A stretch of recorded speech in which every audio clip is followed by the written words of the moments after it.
Let's do it. Track number 1. WTF Do I Know?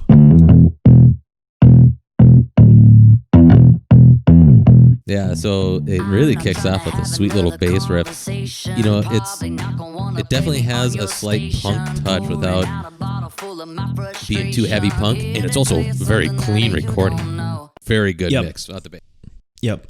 Yeah, this one, the bass comes in there right away, and you sense the attitude from that bass line. You can feel it right from the get-go. So this is a cool way to kick off this album because it's establishing the vibe and the theme for this album.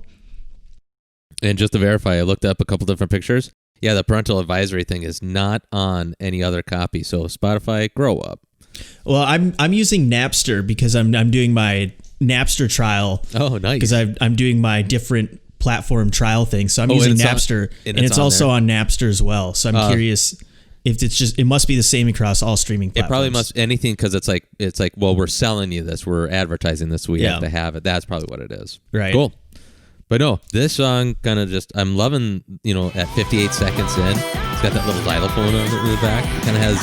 It kind of brings like this playful childness to it, and then it just kind of goes away real quick. So it's kind of like, yeah, I can act like this, I can do this in like little spurts, and I can do whatever the fuck I want, Yeah, that percussive melody really stuck out to me, and that was one of the things I noticed because that chorus explodes in there, and because you have that bass and the vocals and the hand claps and the drums and the guitar, they're all slowly layered on, and then that chorus pops right in and just really explodes in your ears. Her vocals sound so good on it. She's got that raspy voice that really just gives it an edge to it, and the guitar is just hitting those power chords.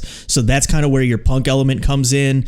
And then you have the do do do do do do over the "and I don't even miss you" part. It really draws your ears away from the music to the lyrics in a good way.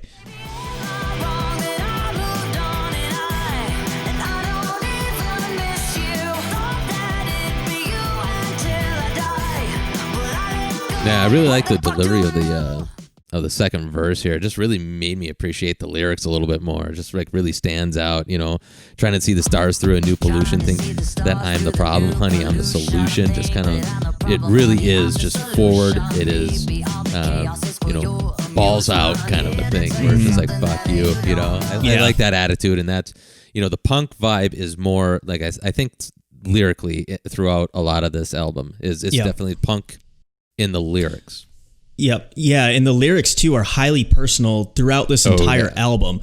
Yeah. I'm not one to really give a shit about pop world relationships, pop culture relationships and sort of things. I know she had a very public relationship with Liam Hemsworth, the actor. They were dating, then married, then divorced, and it was all very public. I don't know that much else about it, but I know a lot of that's influenced the lyrics on this song, but also just personally in her personal growth and being in the spotlight since she was, I guess, 14 years old.